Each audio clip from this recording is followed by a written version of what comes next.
নিশাত করো। নিশাত একটি আইটি বিশেষজ্ঞ। সে একটি কৃত্রিম বুদ্ধিমত্তা ইয়ে টুল ব্যবহার করে একটি ব্যাংকের গুরুত্বপূর্ণ তথ্য কাঠামো পরিকাঠামোতে অনুমতি ছাড়া প্রবেশ করে। প্রথমে সে শুধু সিস্টেমে ঢুকে তথ্য পর্যবেক্ষণ করে। পরে ওই ওই সিস্টেমের কিছু গুরুত্বপূর্ণ তথ্য পরিবর্তন করে এবং কিছু ডাটা মুছে ফেলে, যার ফলে ব্যাংকের কার্যক্রম ব্যাহত হয়। মানে প্রশ্ন স্যার, গুরুত্বপূর্ণ তথ্য পরিকাঠামো বলতে কি বোঝায়? আর নিষাদের প্রথম কাজটি কোন ধরনের অপরাধ ব্যাখ্যা করো। নিষাদের দ্বিতীয় কাজটি কোন দফার অন্তর্ভুক্ত ব্যাখ্যা করো। আর হচ্ছে নিষাদ অপরাধের জন্য কি শাস্তি প্রযোজ্য হবে বিশ্লেষণ করো। আচ্ছা, নিশাত একজন আইটি বিশেষজ্ঞ, বলি তুই আইটি এক্সপার্ট। সে কি করছে? কৃত্রিম এআই টুলস, আর্টিফিশিয়াল ইন্টেলিজেন্স ব্যবহার করে ব্যাংকের গুরুত্বপূর্ণ তথ্য অনুমতি ছাড়া প্রবেশ করছে। আইটি বিশেষজ্ঞ ঠিক আছে, কিন্তু এআই ব্যবহার করে গুরুত্বপূর্ণ পরিকাঠামোতে কি করছে? প্রবেশ করছে এবং সেই সিস্টেমকে ঢুকে পর্যবেক্ষণ করছে। পরে সেই সিস্টেমে কিছু গুরুত্বপূর্ণ তথ্য পরিবর্তন করছে, করে কিছু ডাটা মুছে ফেলছে, ব্যাংকের কার্য ব্যাহত হয়েছে। পরে এখানে বলছে গুরুত্বপূর্ণ তথ্য পরিবর্তন বলতে কি বোঝায়? যেটা হচ্ছে আমরা গুরুত্বপূর্ণ তথ্য পরিকাঠামোতে যে নিশাদের প্রথম কাজটা পর্যবেক্ষণ করছে, কিছু গুরুত্ব তথ্য পরিবর্তন করছে, ডাটা মুছে ফেলছে, এগুলো কিন্তু অপরাধ, সবই অপরাধ। প্রথম আমার দ্বিতীয় শাস্তি, অপরাধ জন্য কি শাস্তি প্রযোজ্য সবসময় খেয়াল রাখবেন। আমি আগে বলছি যে সাজার ক্ষেত্রে সবগুলাই ধারা আমরা 17 থেকে একবারে 20 পর্যন্ত 30 পর্যন্ত যেগুলো দেখব, যে সকল সাজার কথা বলা রয়েছে, এগুলো সাজার ধারাগুলো আপনারা মুখস্থ, মুখ সাজা এগুলো লাখ লাখ টাকা কোটি কোটি টাকা জরিমানা, এগুলো আপনারা এভাবে মুখস্থ করে লিখতে পারবেন না, জাস্ট ধারাটা লিখলে হবে।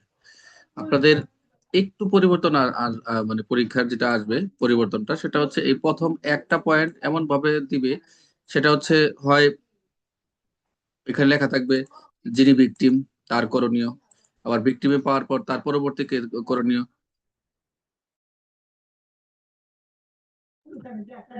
তারপর পরবর্তী কি কার্য, সে কোন ধারা অপরাধ করছে, এরকম সে থাকবে। আপনি পূর্বের প্রশ্নগুলো দেখেন, মোটামুটি দেখলে আইডিয়া আসবে। আর এগুলো আমি আপনাদের সলভ করাই দেবো, সমস্যা নেই।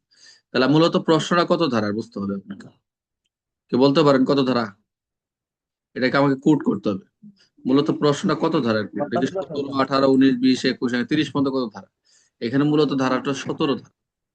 দেখেন, এই যে সিস্টেমে প্রবেশ লিখে দিছে, ওই যে উত্তর স্যার দিয়ে এটা দিছে। এটা স্যার 17 ধারা স্যার। হ্যাঁ, হ্যাঁ, এটা 17 ধারার 17। ভিতর থেকে প্রশ্নটা স্যার। হ্যাঁ, 17 ধারার প্রশ্ন। এই যে প্রত্যেকটা উত্তর 17, একের খ, ক, খ সব এরকম চুরি, পরিবহন, ধ্বংস, ক্ষতি সাধন, তথ্য চুরি করে পরিবর্তন করে, এরকম আমরা সতর্ক আমরা পাবো। বেআইনিভাবে প্রবেশ এবং অনুমতি ছাড়া এরকম প্রবেশ করা যদি অপরাধ, তো অনুমতি ছাড়া প্রবেশ করলে সেটাই হচ্ছে এই চলে যাবে এই ধারায়। আর অনুমতি থাকলে তো কথাই নেই, অনুমতি নেই, এটা বেআইনিভাবে প্রবেশ থাকবে। তত ধারা যখন পড়বা আমি একটু দেখাচ্ছি, সবাই একটু লাইনে থাকে।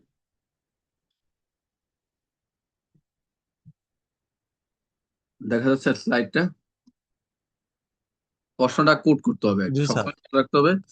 কোড, প্রশ্নটা কোড না করলে আপনি সারাদিন বইয়ে যত ই করেন না কেন, লাভ হবে না। সবসময় খেয়াল রাখতে হবে যে প্রশ্নটা কোড করতে হবে।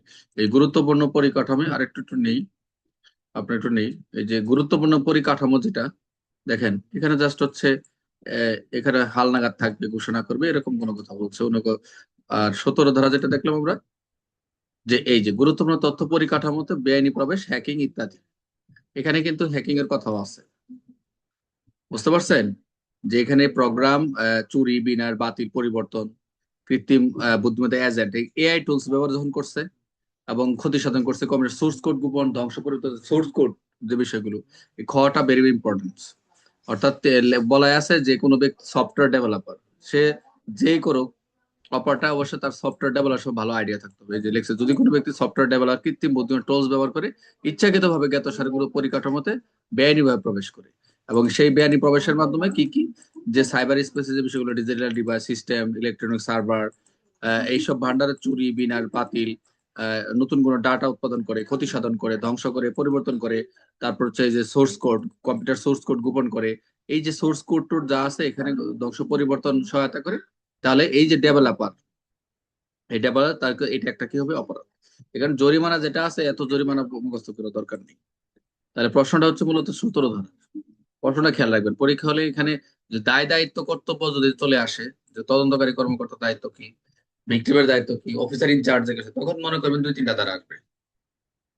বিনা পড়া তল্লাশি, বিনা পড়ায় গ্রেপ্তার, তারপর হচ্ছে কোন কোন যে জব্দ করবা, তদন্তকারীর দায়িত্ব, এগুলা বললে প্রশ্ন দুই ধারা দুই তিনে। কিন্তু স্পেসিফিক ভাবে যেহেতু একজন আইটি বিষয়ে প্রথম বলছে, আপনি যদি ওইটুক সাইবার সুরক্ষা যদি আপনার ওখানে রিডিং মারা না পড়া থাকে, আপনার প্রশ্ন উত্তর ধরতে পারবেন না।